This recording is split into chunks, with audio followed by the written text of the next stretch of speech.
Hey guys, Rexasaur here, and welcome to a video that I asked in my update video if anyone wanted to hear about, and apparently, yes, people do. So, by the title of this video, I will be answering the question, why are Total War games boring? Of course, I'm only talking about the recent Total War games, and I'm not really talking only about the recent Total War games, because sometimes they don't actually fall under this category. So beforehand, I'm going to tell you what I mean by boring. I mean recently Total War games, and I mostly mean Attila and Total War Warhammer. After a certain amount, like you start the game, for the first time ever, you're like overwhelmed by how fucking amazing this looks. It's completely different, it's got new mechanics, in the case of Warhammer, completely new types of units and factions. You've got flying, you've got magic, you've got all this new stuff, and you get so into it, you're like really hyped, it's like, oh my god, this is awesome. You play for maybe 5 hours, 10 hours of a Total War game, you try and get yourself into a full campaign, and you hit a brick wall. You're like, I can't really get into this that much, kind of tards, you know, to get in that. You're like, that's alright, I'll get into a few multiplayer battles, you have a bit of fun, you're like, yeah, this is pretty cool, balance changes come in, new patches come in, DLC comes out, you're like, yeah, this is okay, whatever. And then about two months down the line-ish, you're like, actually this game isn't really what I wanted, it's kind of crap. In fact, I really can't be bothered to finish any kind of campaign. Yeah, that is my experience with Total War Attila and with Total War Warhammer. I have completed one vanilla campaign on Total War Warhammer, that is to mean with one of the 4 vanilla races, that is the dwarves, and in that it was bugged, so I didn't actually get the achievements for it. I did not complete it by the regulations, because the game just decided, nope, doesn't count, you can't do it.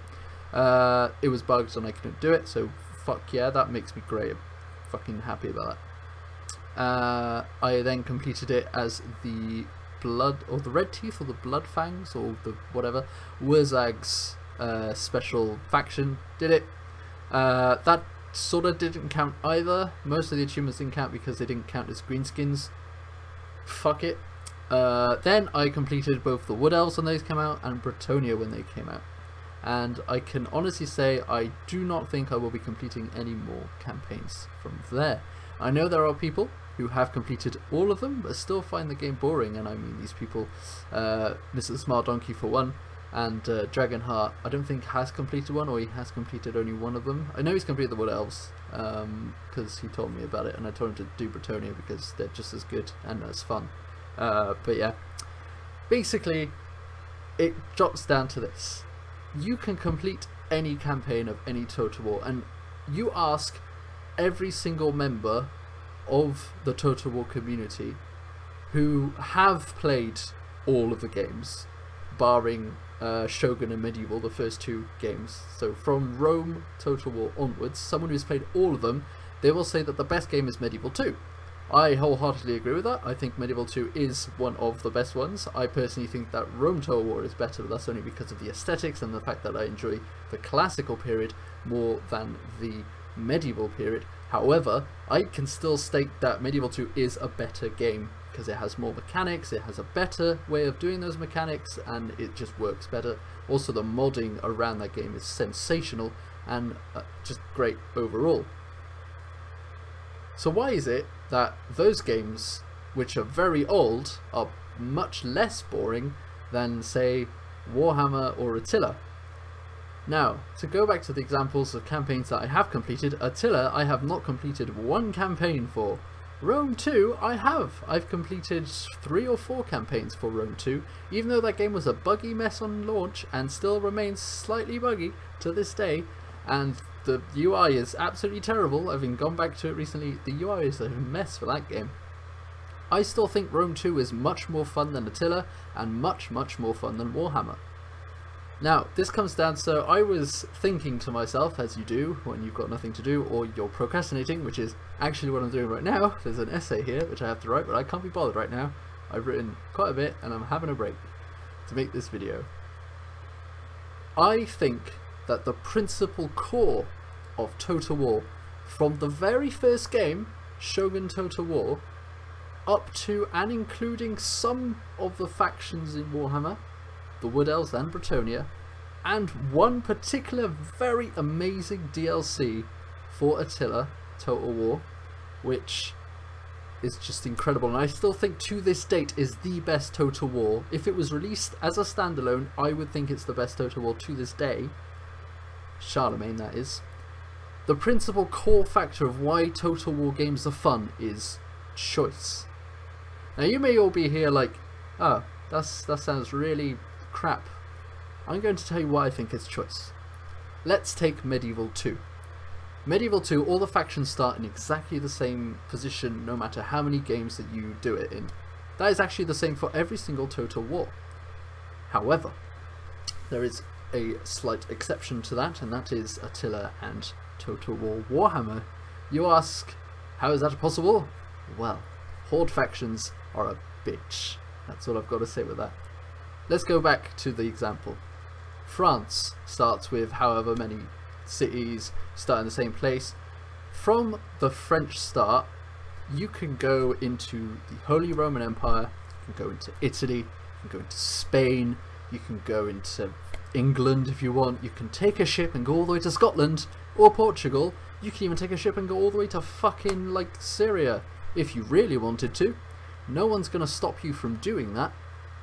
It probably wouldn't be the best idea, but there are rebel factions around the place just hanging out for other people to take until you eventually get yourself outside of Syria. Rome Total War, this is the same thing, and you could even do this with every single other faction within the same game. Same with England. I could go for Syria's England if I wanted to. I could start as the Sassanids, or I can't remember like the Turks. I don't remember the Medieval 2 factions. I only play the modded version, I apologise. But you take those, you can go wherever you want. This is still the same with the mods for Medieval 2. Things like the Third Age, or even the Warhammer mod for Medieval 2. You start off in the same position as every single faction, and you can do what the fuck you want. No one's going to tell you otherwise. Why does it not work for Attila? With Attila, you can start as any other factions, and you can do what the fuck you want, except for one big thing. In Attila, when you hit 400 AD, Attila is born, and all the fertility of the land goes. 420, blazing it, I never realised that's when it... Anyway, Attila himself spawns, and then a few other times come along and you get more and more Huns coming in, destroying and wrecking everything. Why does this not work for Warhammer? 50 turns in, chaos emerges. 80 to 100 turns in, Archaon emerges. Going down, destroying everything and removing all the possibility of the games. The game no longer becomes a game of choice, it becomes a game of survival. These two games, Attila and Total War Warhammer, all have a narrative feel to them. I'm not saying that narrative is bad, I'm saying that pursuing a narrative which limits choice of a player is terrible. I'm saying that what it is doing is forcing the player to react to something which most players don't actually want to react to. Now, this isn't to say that reacting defensively is bad. What I'm saying is that we are limited by the choice of what we are given to one choice, which is no longer a choice. We are forced to do this one thing: defend against chaos, defend against Attila, which are technically exactly the same things actually. We are being told that there is one problem and we must somehow overcome it. How do you fix this? So how you fix it is easy. You either remove the problem, which in this case is remove the hordes that destroy everything, or you give the player choice. But not choice in the way of, I want to remove this aspect of the game. You give them choice in a different way. Don't just remove Attila. Make it as if, well, I think actually the Attila game probably isn't the best example, but let's go for Warhammer. I think it's an easier thing for me to make my point for Warhammer. Don't remove Archaon. Make it so that Archaon isn't the only problem that spawns. Make it so that Archaon could be a problem, which means that the player could choose to defend all his lands from Archaon. But what if there is another problem? What if the problem is the Greenskin War? What if it's Gorbad Ironclaw? A character which is not actually in the game, but in the lore of the game is a huge, huge problem for the human factions. He was actually the first one to get to Altdorf and was sourly beaten there. What if it's an underground nemesis? What if it's Skaven, coming from all over the map, attacking everyone and everything all of a sudden? What if it's not, you have been warned, in 50 turns Archaon's coming? What if it's, oh shit, in 2 turns Skaven are coming, be ready? What if it's an ogre come along with his warband across the Badlands, just marching right through? What if it's demons? What if it's not an army that you can stop? What if it's just, like Britannia, famine? What if it's like the Wood Elves, some other Wood Elf mechanic I'm pretty sure was in the game, but I can't actually remember because it's been a while since I played the Wood Elves. Why are Britannia and the Wood Elves functional? I'll tell you why. Because they're so far away from Archaon's path of destruction that it doesn't matter if Archaon gets to them. By that time, they've either already won the game, or they're so close to winning the game that they can just beat back Archaon without caring. The Wood Elves only need a particular set of goals, which do not require them to take up the whole map, so there's no conquest really needed, even though obviously through conquest they can also grow in a very defensive state, and only really keeping to Alpha Lauren. Britannia, same thing. They need to grow, but they only really grow through the continuous coalitions that they go, managing to obtain all of the other parts of Britannia through alliances, and then eventually through these, I can't remember what the actual word is, but not coalition, the other thing. You know what I'm on about. Damn it. Either way, these two factions, I think, are fun, and I will play them again and again. If you ask me to, I will very happily do that. This is not only because of the fact that their units are absolutely sensational, with the Wood Elves really going archer heavy and being able to, and the fact that it's really fun to go archer heavy, and the same with Britannia going cavalry heavy, so fun, and they have the cavalry just to do that. They have cavalry that's anti-heavy or large, and anti-infantry. Wood Elves have archers which are both as well. They have fire arrows for those that are, you know, large units that are really annoying, and they have poison arrows for those who are less annoying, but whatever. Basically, they've just got the choice of how you want to build your own army and do that. What do the Empire have? Halberdiers, great swords. Crossbows, which they keep for the whole of the game because they're technically better than handguns? Okay. I think that Total War has basically lost their idea of choice. By adding narrative, they've removed choice. I'm not saying that the other games were good because they didn't have a narrative. I'm saying they could be better, but if you make the narrative just one thing that just removes the choice of the player, you're making the game rubbish. You're making a game that everyone has to play the same way, because if they don't play it the same way, you just end up losing, and that's not fun for anyone. Now, I'm just going to cite another game which gives you this kind of chaotic invasion. Paradox. And especially, in my experience anyway, Crusader Kings 2 or even Stellaris. I'm actually going to take the example of Stellaris because I think it works better. In Stellaris, you all start, and even like unlike in a Total War game, everyone starts on the same level with only one planet and everything surrounding that planet. You keep on going, and then you conquer, you diplomacy, you do whatever you want. Just like in a Total War game, you conquer the land you want, you diplomacy others, and then you build up your empire and your buildings and your towns and your cities, and everything's all fine and dandy. In Stellaris, there are 3 endgame events that can happen. They might be adding more, I haven't heard a lot from them, but either way, there are 3 endgame events.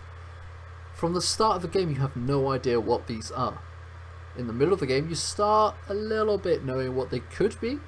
At the end of the game, you're taken by surprise when it actually happens, and you have to react quickly, even getting the whole galaxy possibly to help you, or to seize on the chaos and take over the galaxy whilst this chaos is happening.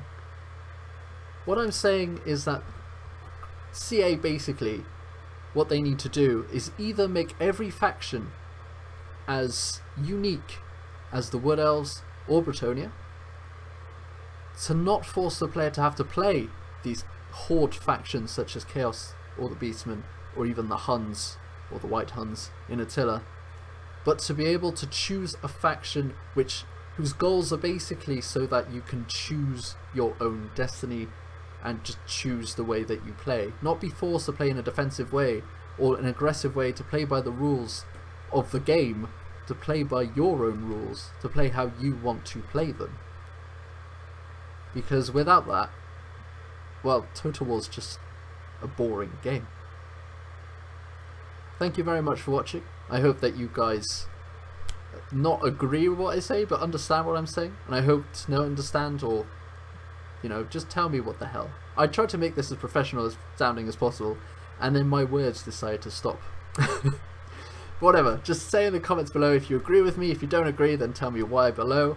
If you think there's another aspect I haven't got the whole picture, I personally think that the prime example of this is choice, and the fact these last two games haven't really been up to scratch compared to, say, Charlemagne with the expansion for what's his face, for Attila, which was a lot of fun. It still had those goals, but those goals were, you know, you need to achieve Imperium level 5, 7 and 9, but you do it however the fuck you want. That could be through, the best thing about that game is that you could do it through conquering or just building up your empire.